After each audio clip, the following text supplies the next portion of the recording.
Just a few days after he turned 46, Daniel Nestor ended his career last September while defending the national colours of Canada against the Netherlands in the Davis Cup, scoring a win in the doubles tie to end his glorious career with a flourish. The Belgrade native is recognized as one of the greatest doubles players of all time, playing more than 1,500 matches on the tour, 1062 to 488 score, and winning 91 ATP titles, including all 4 majors, all 9 Masters 1000 tournaments and the ATP Finals. Nestor was a solid singles player as well, but by the mid-90s he knew where to chase glory in his beloved sport, becoming one of the leading doubles figures on the tour and spending some 24 years in the top 100.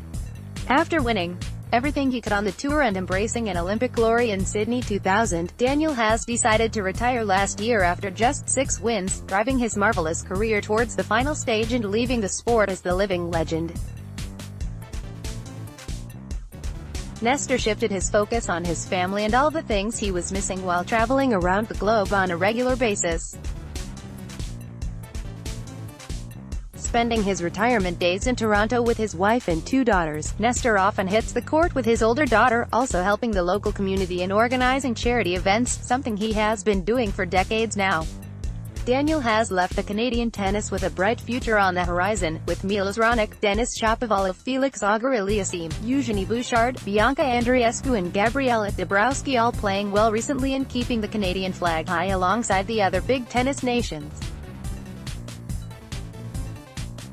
With the Australian Open being just around the corner, the veteran who had played in Melbourne for 24 years also recalled his first trip to Melbourne Park almost 30 years ago when he was still 17.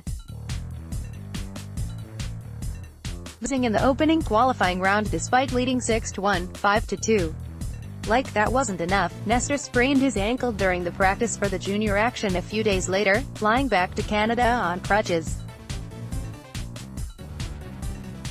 He was the finalist in Melbourne in 1995 and won the title in 2002 together with Mark Knowles, but he is not nostalgic or sad for not being in Melbourne as a player, saying he struggled a lot in the previous year and that his retirement came at the best possible moment.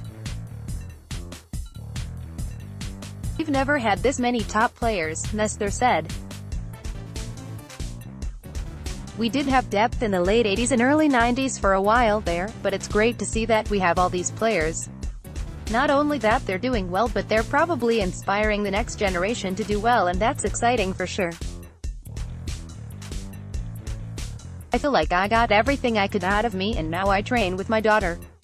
I'm a little bit of a disciplinarian, so she probably doesn't like that part of it. But she's still showing up every time we book a court, so that's good. I still remember I played this guy and I was up 6-1, 5-2 in the first round of the Aussie Open qualifying in 1990 and I ended up losing. But I just remember the court was so warm that I could feel the heat through my shoes.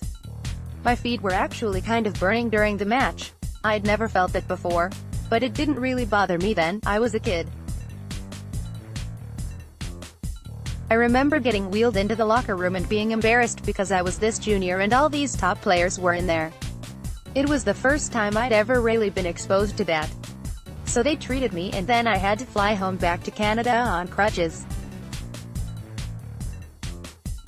2 years later I have qualified at Grand Slam for the first time and then 3 weeks later I played Edinburgh.